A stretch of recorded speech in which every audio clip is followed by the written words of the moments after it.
Morning to you. I hope that you're well on this autumnal Thursday. Yesterday I sat and watched the birds early in the morning feeding in my garden. I'd put a new bird table in the garden a few months ago, and now the birds have got used to it. They come regularly. It's interesting to see the different characteristics of the different birds. You know, the proud robin who sits watching his territory and holds his own with the bigger birds. And there's the timid blue tits who dart out from the cover of the trees to the table and then dart quickly back again. And the magpies who seem to think they rule the roost and dominate the table when they're there and make a great noise about it. And the dunnocks and the sparrows and the little wren who feed from the scraps that fall to the ground. It's like a microcosm of our human society. It's fascinating to watch. I really love to watch them. On Tuesday, I officiated at a funeral of a 43-year-old man who had died suddenly without any warning. He hadn't been ill or anything.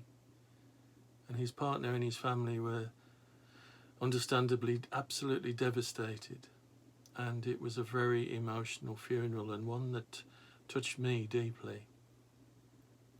And it was clear that here was a much-loved man and someone who had influenced all who had come in contact with.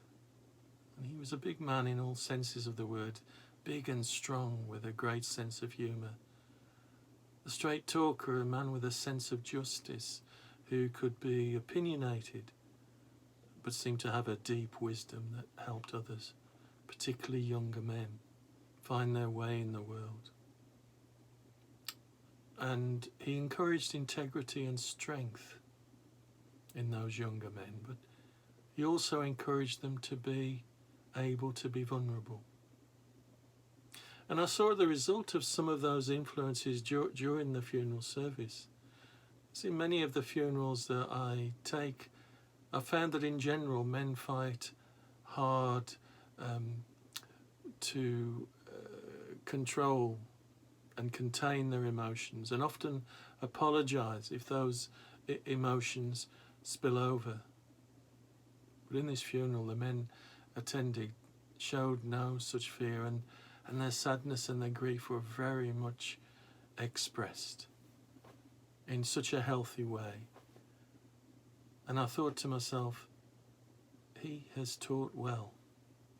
What a great role model for men. That strength and that vulnerability combined. You know, just as women have a struggle against the myth of the notion that to be feminine means to be weak, men struggle against the notion that masculinity requires emotional suppression and control. And male vulnerability is often seen as the opposite of strength because it requires men to sacrifice their power. But the mistake we make is that we see power and strength as the same thing. And that is the thing that some male politicians at this time make the mistake of, but that's a story for another day. Power and strength are not the same. Jesus showed us that on the cross. He made himself vulnerable. He gave up his power, but he displayed his strength.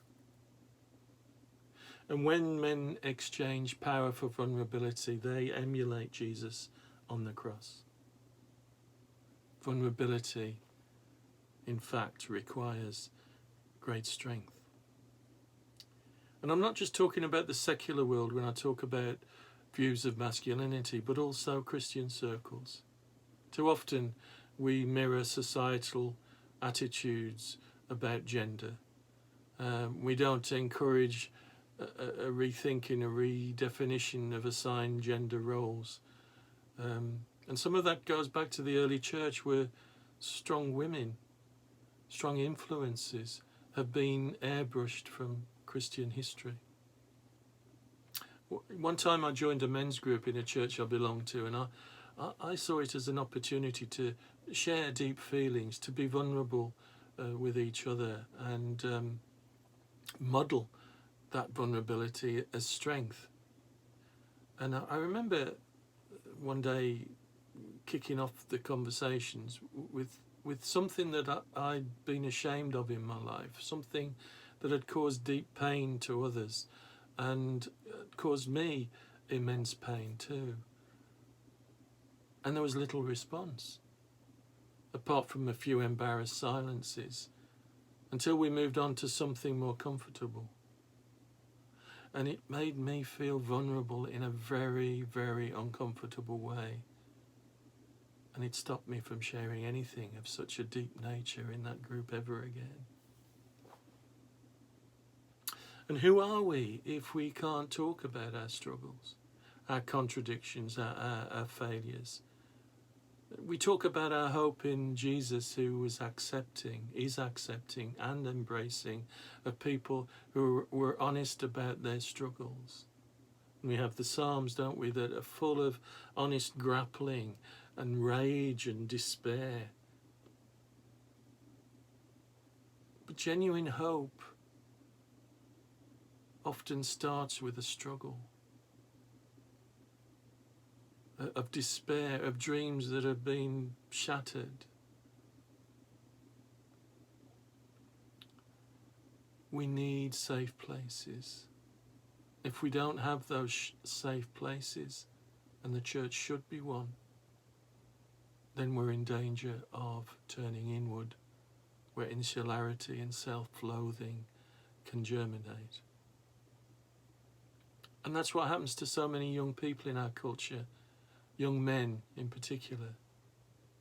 And that must be a causal factor in the rising male suicide rate in the country, where men are 3 times as likely to die by suicide as women. Men between the age of 45 and 49 have the highest rate, but the rate for young men under 30 is fast rising. And I'm just coming up to the 3rd anniversary of a friend who was just 40 when he committed suicide. I've known 5 other young men, some of whom I worked with, who have taken those fatal steps. As a church, we have a potential role. No, we have a duty to create safe spaces, spaces where we can model that God is approachable and that he looks favourably on our honesty when we cry out in our hurt and in our grief and in our frustration, and that he can handle our honesty and he will respond with love. We men in particular have to model that our greatest strength is our vulnerability, just as Jesus showed. We have to cut through the toxic images of masculinity that abound in this world and show that there's a real hope in a cynical and aggressive world. And it's probably more important than ever that we do so now. There's a current program on the television, and I love it because it models vulnerability in males, and they don't compromise their characters. But it's a program just based around fishing, and it's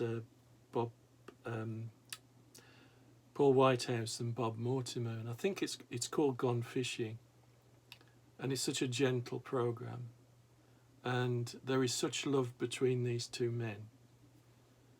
They're not afraid to be vulnerable with each other. They'll joke, they'll laugh as men do, they'll poke fun at each other, but there's a real vulnerability there, and it's worth watching just to see this modelling of male vulnerability combined with humour, no compromise in their personalities. Watch it if you can. Take care, look after yourselves, be gentle with yourself and with others, and God bless, and I'll speak to you soon. Bye-bye.